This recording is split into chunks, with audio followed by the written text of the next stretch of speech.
E isso era visto como um sinal de lealdade. Os cristãos rejeitavam essa prática e eram considerados desleais e conspiradores. Constantino, ele era o imperador desta época, só que ele ousou de estratégia. Constantino, ele estava preocupado não só com esse sentido de adoração. Ele tinha a imagem dele lá para as pessoas adorar, mas ele estava muito ligado ao imposto. Ele queria arrecadar. E ao seu período, ele cria a liberdade religiosa. Você pode adorar a Deus sem imagem, ou você pode adorar as imagens e os outros deuses. O que ele não queria é que as pessoas que com isso se afastassem dele, para que assim não deixassem de pagar imposto. Mas era comum o imperador que se levantasse, a primeira coisa que ele fazia era levantar uma estátua para que as pessoas vinham acender incenso e reverenciarem como Deus. Nós temos uma passagem bem específica sobre isso, temos algumas, né? Eu quero trazer só a passagem do rei de Israel que tinha na época. Como era o rei? Esqueci o nome do rei, era Herodes. E o rei Herodes, ele começou a ser engrandecido pela população, né? A população começou a adorar o rei Herodes. E o que aconteceu? A palavra de Deus diz que ele foi comido de bicho. E deu a entender, a referência que, porque ele não repassou a adoração, ele começou a receber a adoração que era de Deus para ele, e Deus deixou que um bicho entrasse dentro dele e ele foi comido de bicho. Para a gente entender a importância de saber o que a gente está fazendo. Este culto é um culto comum, é um culto simples. Ele não tem muitos feitiços, nem muitos utensílios. Mas o principal dele, o que é? É a adoração. Aleluia! É o louvor. E se ele não tiver direcionado, nós cai no erro de quê? De começar a querer adorar um ao outro. Adorar pastora, ou irmão que seja. Não. O único objetivo é adorar a Jesus. Por isso que não tem tanta adoração. A única coisa que tem que ter na igreja: higiene. Cuidado pelo templo, é o selo. É Deus, aleluia. Mas no demais, o culto tem que ser a Deus. O judaísmo reconhecido. O judaísmo era reconhecido como a religião. E por isso, os seus seguidores poderiam se abster dos costumes idolátricos do povo romano. Nessa época, os cristãos eram ainda confundidos como os judeus. Porém, depois da queda de Jerusalém, do ano 70 depois de Cristo, o cristianismo ficou isolado e sem nenhuma lei que o protegesse. Isso é muito interessante na história da igreja, porque assim, como o cristianismo nasceu através de Jesus, e Jesus era judeu, então é como se fosse um povo só. Os cristãos e os judeus eram vistos como um povo só. E como que foi feita essa separação? Os costumes. Porque os cristãos, eles já não seguiam mais a lei judaica. Eles não tinham o hábito da circuncisão. E isso começou a gerar implicância. Porque falava que, alguns falavam que ele é judeu e eu falava, eles não são judeus. E aí houve a ruptura em saber quem era cristão e quem era judeu, aquele dos tempos de hoje. Existe o cristianismo do modo geral, mas você sabe quem é crente, você sabe quem é católico, você sabe quem é da testemunha de Jeová. Por quê? As doutrinas são diferentes. Segue-se um cristianismo como se fosse único, mas quando chega no fundamento, quando chega na base cultural, que é as Escrituras Sagradas, principalmente a partir do Novo Testamento. Você vai ver que os que dizem que são cristãos, eles começam a fugir da cultura evangélica cristã, que é o Novo Testamento. O Antigo Testamento, ele também faz parte do cristianismo, como base. Mas aonde aflorou o cristianismo foi no Novo Testamento. Nos 4 evangelhos, Atos dos Apóstolos, as cartas de Paulo, as cartas de Pedro, de Judas, o Apocalipse. Tanto que existe só o Novo Testamento separado do Antigo Testamento. Nem o Antigo Testamento junto com o Novo. Mas a referência que tem muito é o Novo Testamento. O cristão, ele se baseia mais no Novo Testamento do que no Antigo. Jesus, ele fala em Mateus 17 que nós devemos aprender, aleluia, sobre as coisas do Antigo Testamento. Mas o que nós temos que viver é o Novo. Deus, aleluia. Porque não vivemos mais sobre o artigo da lei.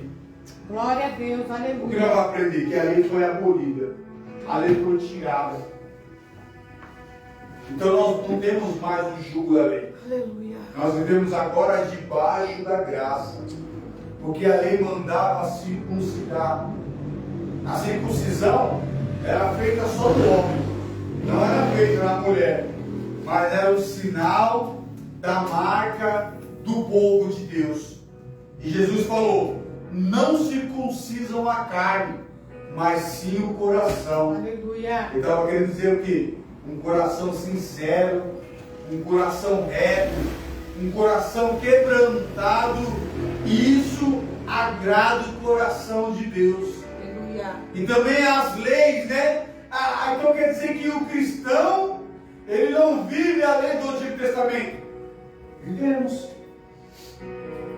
Mas não foi abolida? Foi abolida. Mas você não vai ver um crente adorando imagem. Você não vai ver um crente se prostrando diante da imagem. Não vai ver um crente cobiçando. Não vai ver um crente matando, roubando. São alguns dos artigos da lei que, ainda que foi abolida, quem é crente não vai fazer. Está escrito lá: não farás imagens de escultura. Está na lei. Mas a lei foi abolida, então eu vou fazer imagem? Não. Não se curvará diante delas. Mas a lei foi abolida, eu vou me curvar? Também não. Então, nós precisamos aprender o Antigo Testamento e viver de acordo com o Novo Testamento. O Antigo, ele nos leva ao Novo. A lei, ele nos leva a Cristo.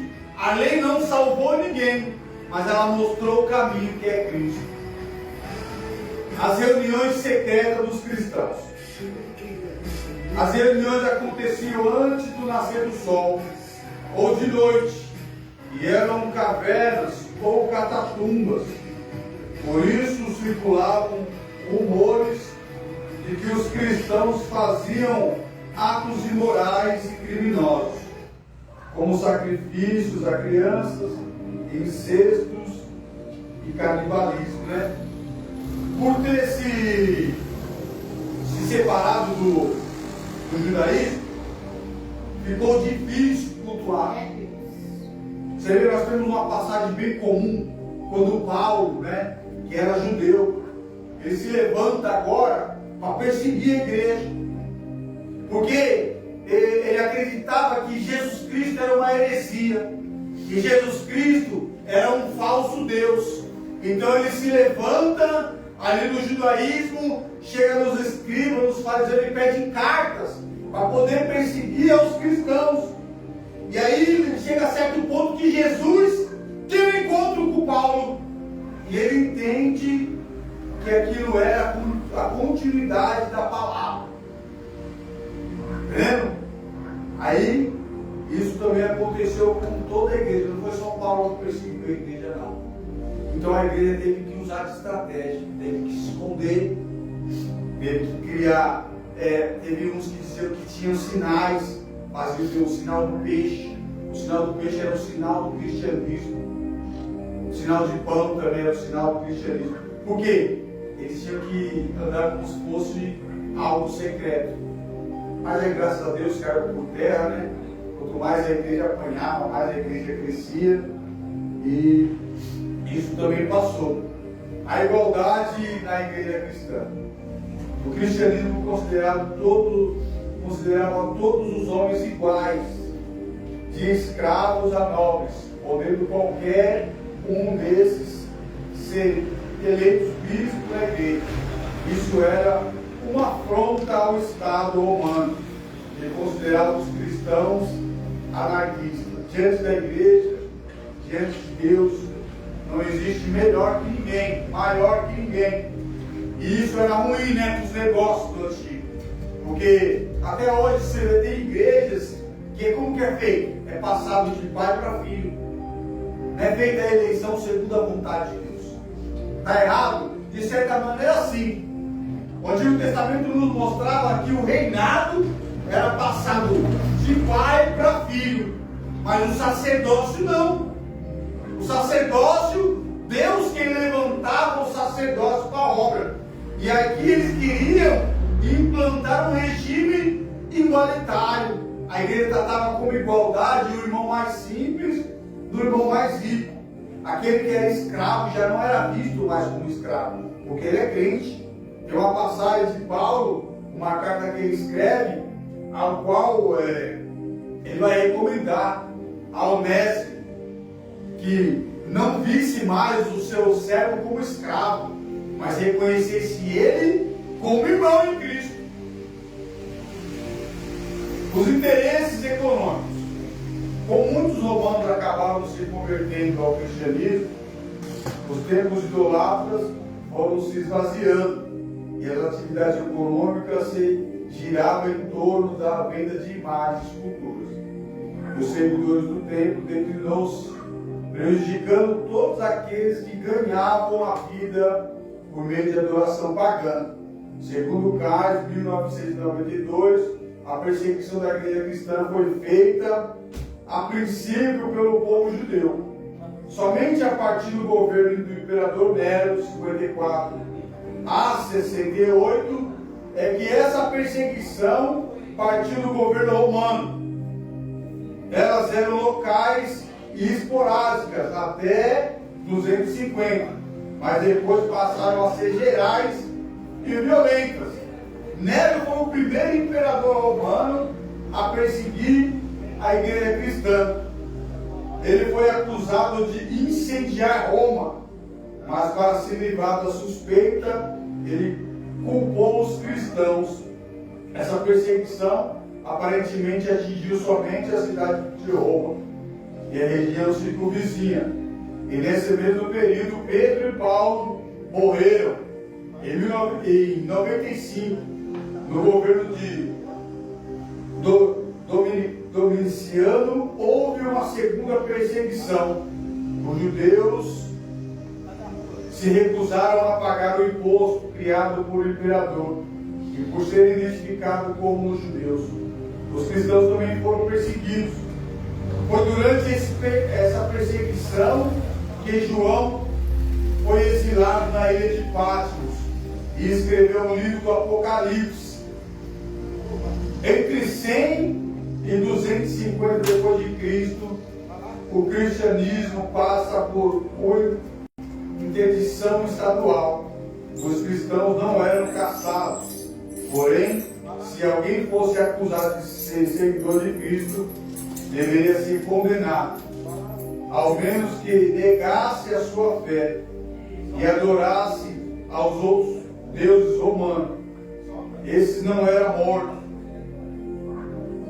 Entre 161 e 180, Marco Aurélio assume o governo romano e passa a atribuir as calamidades da natureza do homem que ocorriam ao crescimento do cristianismo, e por isso deu ordem de perseguir aos cristãos. Após o ano 250, os cristãos eram tidos como ameaça por causa do rápido crescimento. número e por serem acusados de forma um Estado dentro do Estado.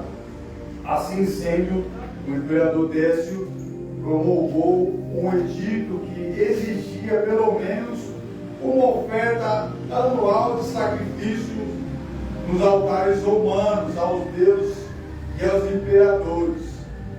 Quem fizesse a oferta recebia um certificado chamado libellus.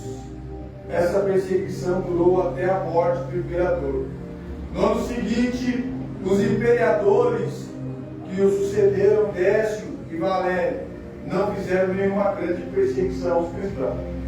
Como um cenário de desordem, a política do Império Romano. Diocleciano assume o poder. Era um líder militar forte e, por fim, diarquia do principado, divisão de poderes entre Senado e Imperador. Não havia lugar no seu governo para elementos democráticos ou tolerância religiosa. Nesse contexto, aconteceu a mais dura perseguição ao cristianismo.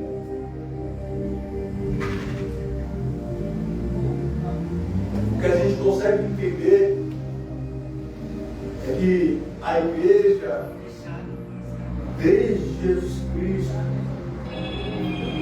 até os dias de hoje, vem passando grande perseguição, né? Eu não queria entrar no tema da igreja de agora, porque na doutrina a gente vai entrar, mas eu queria alertar a igreja. A gente precisa orar, a gente precisa buscar a Deus, né? Porque já está acontecendo coisas terríveis em nosso meio, principalmente dentro da igreja, né?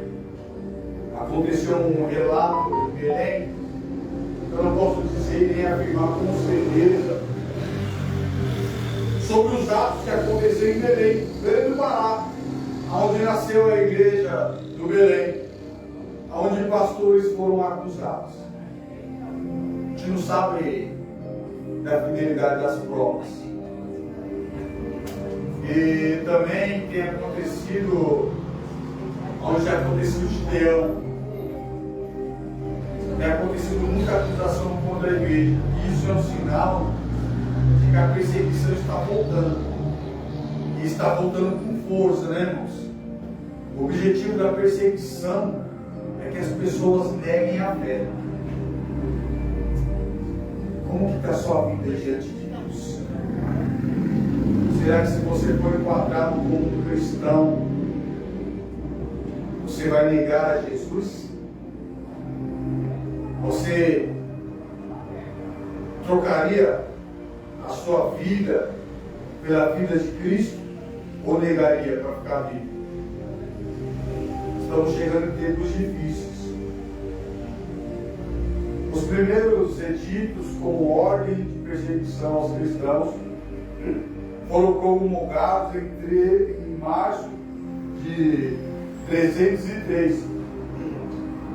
Diocleciano ordenou o fim das reuniões cristãs, a destruição das igrejas e deposição dos oficiais da igreja, a prisão daqueles que persistiam em seus testemunhos de Cristo e a destruição das escrituras pelo fogo. Os cristãos foram punidos com confisco de bens, exílios, prisões, execuções, a espada ou por animal feroz. Imagina, ser jogado dentro de uma cova de leão, ser jogado dentro de uma cova onde só tem jacaré. Ou você vai negar a Jesus, ou você vai ser jogado vivo, queimado, enforcado, crucificado. Era das formas deles acabar com a igreja. Ainda tivemos alguns outros períodos de perseguição até a Galério assumiu o poder, promulgando o edito de 311, que estabelecia tolerância ao cristianismo, desde que os cristãos não violassem a paz do império. Em 313, Constantino estava no poder do Império Romano e criou a adoração a Deus.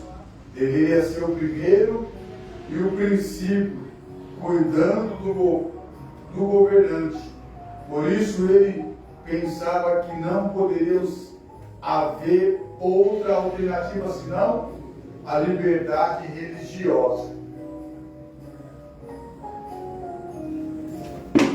Segundo Carnes, 1992, além de lutarem contra a perseguição política, os cristãos do segundo a terceiro século se empenhavam em manter a pureza da doutrina, já que os que se convertiam ao cristianismo vinham empregando com legalismo judaico e com doutrinas pagãs. Mais gentios do que judeus se convertiam ao cristianismo, e com isso os filósofos pagãos queriam inserir as suas doutrinas no meio do cristianismo. Quero falar só um pouquinho sobre a questão dos judeus não se converter a Jesus, né?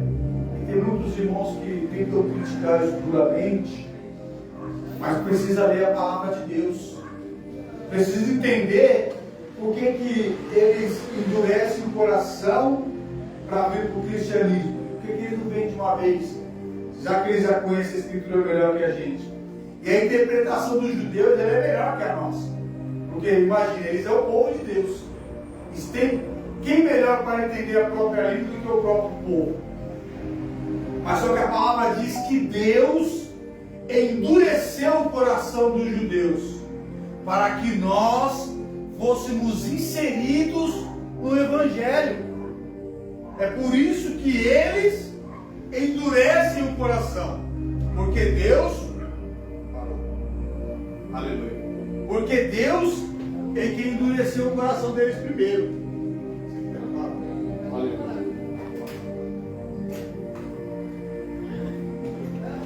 Aleluia. Glória a Deus. Glória. Ele não parou. Só para ficar bem claro sobre esse ponto em que os judeus ainda não reconhecem a Jesus. A palavra diz que eles serão o único povo que na volta de Jesus terá condição de se converter no último momento. Eles são o único povo que serão aceitos na última hora, na volta de Jesus. Os demais nenhum serão aceitos. Mas por quê? Porque eles são um povo exclusivo. Eles são um povo da linhagem de Deus. Os demais foram tudo enxertados. Os demais somos nós. Nós fomos adotados. Aleluia. A lei nos guardava. Cristo veio sobre a regra da lei, cumpre a lei e acaba com o problema. E aí nós somos agora enxertados. Nós fomos adotados como filhos. Heresias e erros teológicos. Aleluia. Vai falar aqui do gnosticismo. Segundo o Pibifage 2012, página 817, foi um amplo movimento religioso, basicamente dualista e sincretista. Dualista porque a matéria estava sempre indicada como um mal e o espírito como um bem. Ainda afirmava que pela matéria ser identificada como um mal, Cristo não poderia ter um corpo humano, indo contra o que a palavra de Deus diz, pregava, Romanos 1:8 e João 1:14, que fala que Cristo veio em carne. Eles rejeitavam a divindade de Cristo humana, segundo Colossenses 2:9. De certa forma, o gnosticismo contribuiu para o crescimento da igreja, pois quando tentou formar o seu próprio canon do Novo Testamento, a igreja foi forçada como autodefesa a se preocupar com os problemas que livros seriam considerados canônicos e autoritativos para a fé e para a vida. Você vê, até um mundo que veio para o mal acabou sendo bom, né? Ele veio para querer se colocar como na posição de quem foi enviado por Deus. Eles foram obrigados agora a selecionar os livros a qual Deus inspirou para a obra. O maniqueísmo, o seu líder Mani, fez uma curiosa combinação entre o pensamento cristão, zoroastrismo e a ideologia oriental, né? Tentando pegar as coisas do mundo e tentar difundir com as coisas de Deus. Qual que é a adoração do Oriente? A adoração do Oriente é o Buda. Eles adoram o Buda e tem a referência do dragão. Só que Buda também foi outra pessoa que veio com uma ideologia, mas diz que na sua lápide está escrito assim, que ele não era o caminho, que era para continuar procurando o caminho. E a inserção do dragão, isso aí falta do quê? De conhecimento da palavra de Deus. Porque na palavra de Deus está escrito que o dragão e a antiga serpente, que é o diabo. Então ele estava tentando inserir essa heresia dentro do cristianismo. O neoplatonismo, que vem de Platão, né? Acreditavam numa força maior e que dela havia emanado seres menores. Não acreditavam no mal e nem na vida após a morte. Dentro dos seus seguidores estavam Agostinho, que mais tarde se converteu ao cristianismo. Montanismo, Montano criou a igreja, cria que a igreja deveria depender somente do Espírito Santo e não da sua liderança humana, e acabou criando fanáticos e equivocadas interpretações da Bíblia. Todos os seus seguidores praticavam um rigoroso ascetismo por causa da iminente instauração do reino celestial de Cristo. Na Frigia, o movimento foi condenado pela igreja, sendo os seus seguidores considerados pagãos pelo Concílio de Constantinopla. Não, para entender um pouco o que essa parte quis dizer aqui, é que tem pessoas que não querem acreditar nos pastores, não querem acreditar nos bispos, no diaconato, nos cooperadores, e querem reger a igreja de maneira que eles querem colocar. A necessidade de sempre estar lendo as Escrituras, você vai entender que quem colocou os cabeças da igreja, Cristo é o cabeça, mas quem levantou pastores, presbíteros, evangelistas, já foi Deus. Está escrito lá em Efésios 4:11, e Ele mesmo deu para apóstolos, outros para profetas, outros para presbíteros, pastores e líderes da igreja, pastores e mestres. Então, a necessidade de ler a Escritura é só para você não ser enganado. De repente está ouvindo uma pregação, não está entendendo nada, está pegando para si. A pregação não é para facilitar. De repente tem coisas que a gente estuda, a palavra de Deus a gente não entende, e numa pregação a gente consegue deslanchar aquele assunto que não estava indo. Monarquismo, doutrina que navega a divindade real de Cristo. Negava, né? Muitas pessoas não acreditam que Cristo veio e que Cristo era Deus, né? Isso também está fora das Escrituras. O sabelianismo não cria na Trindade, e sim em três manifestações diferentes de Deus. No Antigo Testamento ele foi o Pai, no Novo ele foi o Filho, e após a ressurreição de Cristo ele tornou-se Espírito. E por fim, para a gente encerrar aqui essa parte da história da igreja, Em defesa da fé cristã, surgiram dois movimentos: aos apologéticos e os polemicistas. Segundo o caso, 1992, página 85. Os apologetas procuravam convencer os líderes de Estado que os cristãos nada tinham feito para merecer a perseguição que lhes era infligida.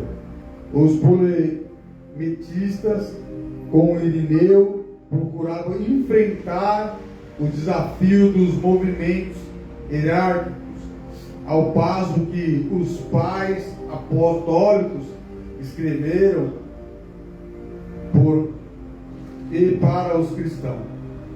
Esses escritores escreveram por e para os estados romanos ou para hierarquia heréticos, no esforço para convencê-lo da verdade da Bíblia através de argumentos literários. Exemplos: apologetas: Aristides, Justinus, Marcos, Teociniano, Atenágoras, Teófilo de Antioquia e Tertuliano, Minúcio e Félix. Exemplos de polemetistas: Irineu, Clemente de Alexandria, Origenes, Cipriano. De acordo com o caso de 1992, foi o período de 100 a 313 que a igreja se viu forçada a enfrentar a perseguição externa do Estado romano e o problema do ensino herético, que levavam a constantes divisões. Assim sendo, ela procurou o desenvolvimento de um cânon do Novo Testamento, que resultou num livro que seria autoridade para a fé e para a vida, e a criação de um credo que formou uma declaração de fé também abalizada e obediência aos bispos monárquicos, entre os quais Roma tomou logo a liderança. O bispo era uma espécie de garantia da unidade na constituição da igreja. Por volta de 1170, a igreja chamava-se católica ou universal, um termo usado pela primeira vez por Inácio em sua epístola a Esmirna. E aqui nós conseguimos finalizar. Nós vamos entrar no próximo estudo, na próxima etapa do estudo, que vai falar mais um pouco da igreja, né? Da história da igreja. Porque a gente tem que entender, hoje nós somos a igreja, a continuidade da igreja. E nós iremos entrar num período até que nos encontremos na história da igreja. Nós iremos estudar a igreja imperial, que vai de 313 a 476. O objetivo dessa doutrina é que você entenda como que a igreja chegou até nós hoje e por que tem tanta divisão na igreja, porque tem tanta igreja com ensinamento diferente. O objetivo é que você venha para a igreja verdadeira. Então que a igreja verdadeira é a Arca da Aliança. Não. A Arca da Aliança, ela faz parte da igreja verdadeira. Qual que é a igreja verdadeira? Ela está lá em Mateus 17, onde Cristo, ele funda a igreja. E a partir dali, a igreja veio marchando, crescendo. Veio marchando, veio crescendo. Mas como que ela veio marchando e veio crescendo? Através de pessoas interessadas na palavra de Deus, através de pessoas interessadas no estudo, para passar adiante o que Cristo veio ensinado, não pegando só retalhos da história e jogando para a vida. mas pegando o fundamento da história, pegando a história do modo geral, tirando os pontos que não vão ajudar em nada, porque a divisão vem, irmão, e a dúvida é por falta do conhecimento. O conhecimento, a gente perceber, estava aqui lendo aqui com os irmãos, mas você vê, ele é cansativo, ele não traz muita inspiração, mas é onde você vai se aprofundar. Deus não está preocupado com uma igreja cheia de movimento, sem nenhum conhecimento. É o contrário. Ele quer um movimento também, mas Ele quer pessoas que saibam por que elas estão se movimentando. Por que você roda no mistério? Por que você fala em línguas? Por que você tem todo esse mistério com Deus? Por quê? Deus, Ele quer que você saiba disso. Não seja mais um volume na igreja, mas tenha o motivo para que você faz toda. Por que você vem para a igreja? Amém? Ela vai orar. Apresenta os enfermos. São muitos enfermos na casa de Deus, né? Muitas pessoas passando por luta, por enfermidade. Apresenta a igreja de um modo geral, porque também nós estamos passando um período, né? Graças a Deus, tranquilo. Mas a perseguição está chegando por aí, hein?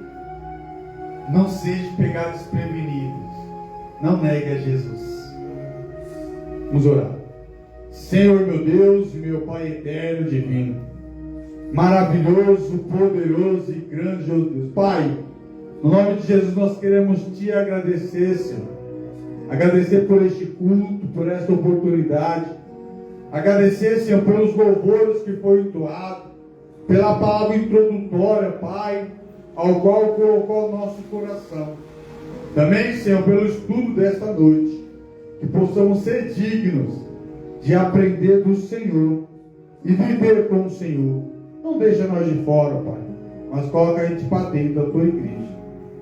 Recebe o nosso culto como um sacrifício vivo diante do Teu altar.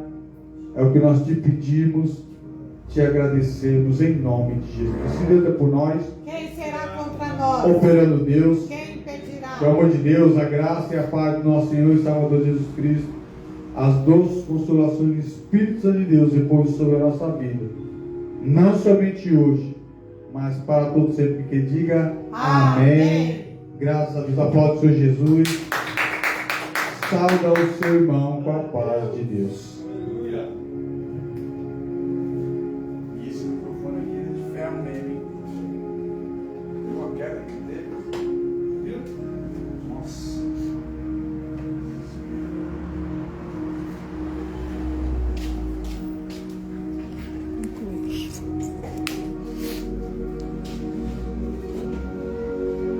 Conseguimos testar o lapelinha, hein? É? Hã? Ele vai ficar no instrumento.